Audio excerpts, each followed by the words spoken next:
25년 4월 4일 금요일 날마다 말씀과 동행하는 동행 묵상 시간입니다. 오늘 말씀은 누가복음 19장 1절에서 10절. 제목은 다리가 짧아서 슬픈 사람 삭개오라고 하는 제목입니다. 어제 우리는 채찔질 당하시고 죽음을 당할 것이나 3일 만에 살아나리라는 예수님의 말씀을 하나도 깨달지 못하는 제자들과 이에 반해 앞을 보지 못하는 맹인이었지만 말씀을 듣고 예수님을 다윗의 자손 예수라고 부르고 어떤 방해 속에서도 끝까지 간절한 믿음의 호소를 했던 그가 예수님의 만져주심으로 눈을 뜨고 예수님을 따르는 제자가 되는 놀라운 말씀 묵상했습니다. 과연 누가 맹인인가 묻고 있는 누가복음의 도전이었습니다. 오늘 그 유명한 부자 세리 삭개오 이야기가 펼쳐지고 있습니다. 본문 보겠습니다. 예수님께서 여리고로 들어가십니다. 2절 그곳에는 삭개오라 하는 자가 있으니 세리장이요 또한 부자가 있었습니다.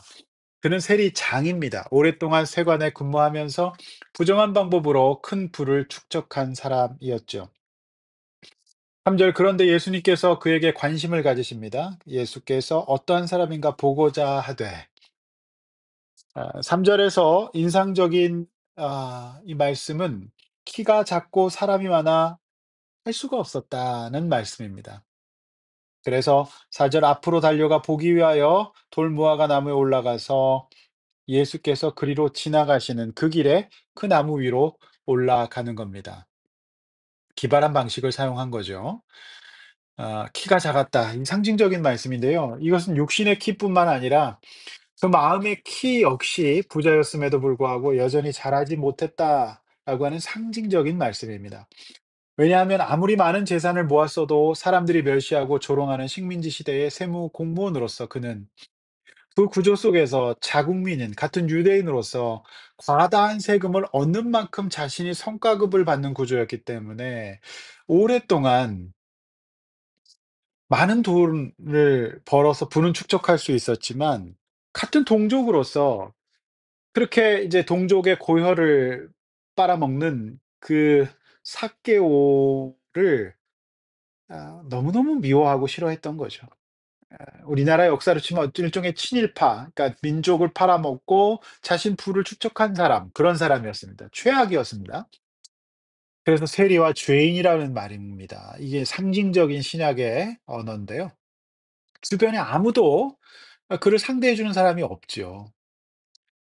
또 하나 인제 사람이 많다. 아니 사람이 많다고 해서 왜 예수님을 못 갑니까? 어제 본문에서 사람이 아무리 많아도 부자 관리는 접근할 수 있었습니다. 막지 않았던 거예요. 그런데 하나님 나라의 어떤 인간적인 관점에 도움 안 돼 보이는 어린이들은 막았다는 거는 오늘 역시 이 세리장 삭개오를 누가 막았다는 겁니다.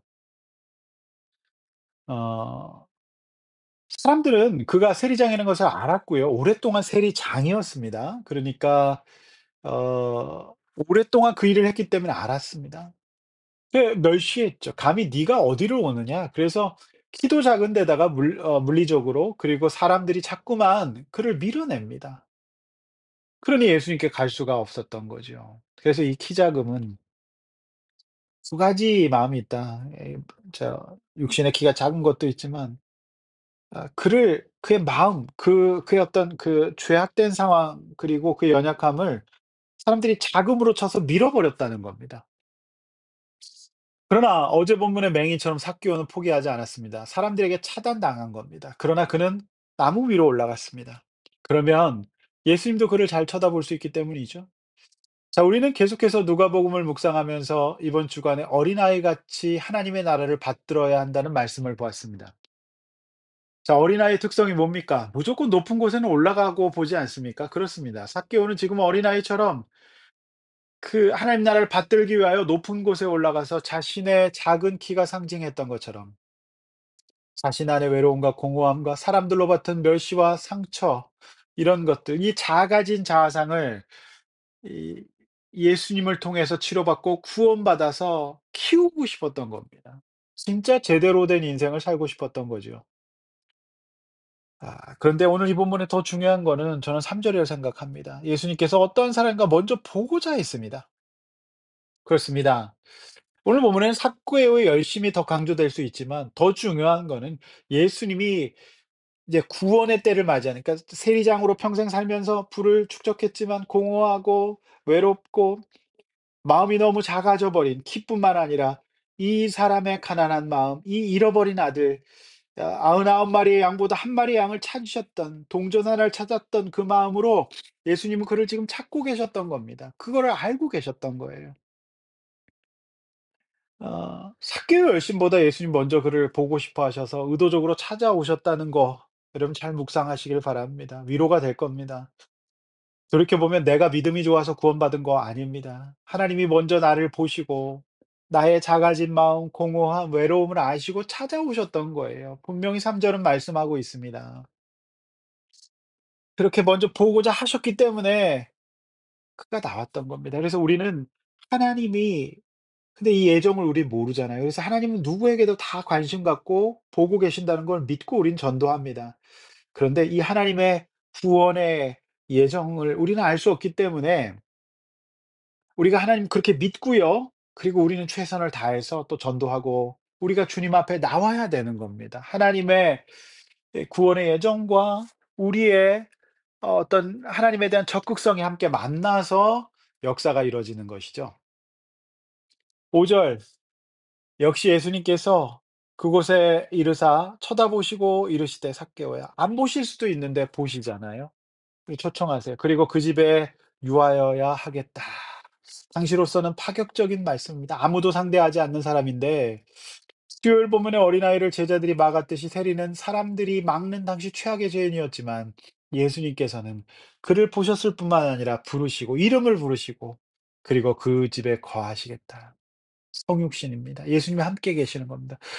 저와 여러분에게 함께 찾아오신 겁니다. 저와 여러분의 인생에, 저와 여러분의 가정에 찾아오신 예수님이십니다. 6절 한 번도 받아보지 못했던 그러한 호의의 대접에 그는 감격하며 급히 내려와 즐거워하며 영접합니다. 너무 기쁘죠. 저리 가라 그러고 못 오게 하고 그랬는데 예수님은 불러 주셨어요, 이름을. 그리고 그 집에 함께 가시겠다고 하니까 얼마나 감격했겠습니까. 즐거워했습니다. 이때 사실 삭개오 마음속에는 모든 인제 적용의 계획이 다 세워져 있었던 것 같아요. 누구도 자신을 그렇게 호의적으로 대해주지 않았기 때문이죠. 7절 역시 사람들은 수군거리고 저가 죄인의 집에 유하려왔다. 이 사람들이 잃어버린 사람들입니다. 깨우고 잃어버린 사람 아니죠. 그리고 그가 어떤 행동합니까? 8 절. 예수님께서 어떤 말씀도 안 하셨어요. 그런데 집에 오시자마자 삭개오가 서서 주께 여짜오되 보시옵소서 내 소유의 절반을 가난한 자들에게 주고 만일 누구 것을 속여 빼앗은 일이 있으면 갑절이나 갚겠다. 그는 바로 회개부터 합니다. 자신의 죄를 인정합니다. 그래서 자신의 소유 절반을 가난한이들에게 주겠다. 그리고 누구의 것을 속여 부당하게 빼앗은 것이 있다면 4 배로 갚겠다는 말을 합니다. 이제 그렇게 살고 싶지 않다는 겁니다. 소유의 절반, 즉 자신이 평생 세리로 일하면서 벌어서 모은 어떤 합법적인 재산이 한 50% 정도 됐던 것 같아요. 거의 50% 이상의 재산이 부당하게 빼앗아 속여 취한 것이라는 거죠. 거기에 자신의 죄의 이자를 4 배로 쳐서 갚겠다는 것은 그가 예수님 앞에서 정말 회개하고 새 사람이 되고 싶다는 진정성을 보여주는 놀라운 행위였습니다. 그거 소유해 봤자 그 재산이 그 부자가 자신의 영혼에 하나도 도움 안 된다는 걸 알았던 겁니다. 그는 진짜 이제 세리장 이제 은퇴할 때를 앞두고 책임졌는데 그거 정말 그렇게 살고 싶지 않았던 거예요. 그 마음이 가난해졌던 거죠. 우리는 이 대목에서 어제 본문의 부자 간원을 생각하게 됩니다. 그는 그저 예수님께 쓱 교양 수준의 토론을 원했을 뿐 그 어떤 어린아이 같은 반응도 잡듬도 그리고 자신이 가난한 자들에게 빼앗아 축적한 토지로 인한 부도 돌려줄 생각이 없었어요. 그는 예수님 앞에서 어린아이도 아니었습니다. 회개하지도 않았고 하나님보다 재물을 더 섬기는 불신자였던 겁니다. 오늘 비교하시는 거죠. 누가 잃어버린 자입니까? 사람들은 삭개오가 정말 차진 사람이라고 구원받을 사람 생각하지 않았어요. 그런데 오늘 누가복음에서 예수님은 그 부자 간원이 잃어버린 사람이라는 겁니다. 정말 힘들었던 것 같아요, 이 삭개오는. 편하고 싶었던 것 같아요. 인생이 공허했던 것 같아요. 이 바닥을 쳤던 것 같아요. 재산은 많아졌지만. 그래서 이 구원의 때는 있습니다. 아마 그가 세리장이 아니었다면은 쪼금 더 해먹고 싶었을 겁니다. 9 절, 예수님께서는 당연히 오늘 이 집에 구원이 이르렀다고 말씀하십니다. 그리고 이 사람도 아브라함의 자손이다.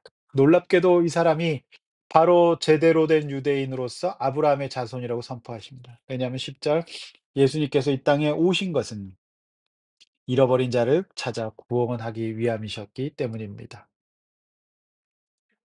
둘째 아들, 첫째 아들과 같은 잃어버린 자들을 찾아 구원하기 위해서 오신 겁니다. 하나님 나라에 반응하는 자들, 어린아이처럼 반응하는 자들, 끈질기게 호소하는 자들, 그분의 구원이 정말 필요한 사람들, 이런 사람들을 위해서 오셨기 때문이에요. 오늘 본문이 우리에게 주는 메시지는 분명합니다. 첫 번째, 이 세상의 부와 명예로만 절대 우리의 마음의 키가 자랄 수 없다. 결국 우리는 예수님을 만나야 됩니다. 그리고 우리 주님께서 오늘 저와 여러분을 기다리십니다. 그러므로 이 과정에 멀거나 힘들거나 귀찮죠. 나무 위에 오르는 거 위험한 일일 수도 있어요. 그러나 돌 무화과 나무에 오르셔야 됩니다. 그렇다면 우리가 올라야 될 돌 무화과 나무는 어디입니까? 저는 당연히 하나님의 몸된 교회라고 생각합니다. 말씀의 자리죠. 이 영적 축복이 상속되는 자리입니다. 주님의 몸된 교회입니다. 둘째, 구원은 예수님 앞에서 회개하고 구체적으로 돌이키는 회개에 합한 적용을 해야 되는 겁니다. 부주인을 섬길 수 없다 그랬습니다. 많은 그리스도인이 잘못되는 이유가 뭡니까? 예수님도 믿고 속여 빼앗은 소유의 절반도 믿고 싶은 거예요. 그 물질이 주는 권능이 크거든요. 그러니까 예수님도 유지하고 그것도 유지하고 이 두 주인 섬기는 거 이거는 안 된다는 겁니다. 따라서 우리가 하나님 앞에서 내려놓아야 될 절반이 있을 겁니다. 나의 우상이었고 나의 죄였어요. 그리고 그것이 우리를 구원하지 못하고 우리의 마음을 자라게 하지 못합니다. 우리를 외롭고 쓸쓸하고 고립되게 만들 겁니다. 이게 도움이 안 되기 때문입니다. 우리가 하나님 앞에서 정리해야 될 50%는 무엇입니까? 그 죄는 무엇입니까? 그 우상은 무엇입니까? 기도하시겠습니다. 하나님 아버지, 오늘 삭개오가 예수 믿고 두 가지 다 믿으려고 하지 않았습니다. 그저 복음 앞에서 어린아이처럼 높은 곳에 올랐고 예수님께서 불러주셨고 그를 아시고 그 마음의 공허함을 아셨기 때문에 이제 예수님 만나서 두 가지 다 믿고 가고 싶었던, 두 가지 다 가져가고 싶었던 부자 관원처럼 살고 싶지 않았던 겁니다. 그래서 오늘 제대로 된 구원이 임하는데 수요일 날 봤던 부자 관원은 결국 두 가지 다 놓고 싶지 않았기 때문에 두 주인을 섬길 수 없었습니다. 절에도 가고 교회도 올 수 없지 않습니까? 그러니 그는 결국 근심했고 오늘 삭개오는 기쁘고 영광스러웠습니다. 그리고 아브라함의 자손이 되는 정말 복된 인생, 그에게 남겨주신 것으로 감사하고 그의 분량을 감사하며 사는 그 은혜 주셔서 삭개오는 정말 행복한 인생 살았을 겁니다. 오늘도 예수 믿는 것이 신앙생활하는 것이 행복과 기쁨의 시작이 되게 하여 주시고 우리가 과연 왜 우리 인생이 슬프고 기쁘지 않은지 돌아보는 오늘 하루 되게 하여 주시옵소서.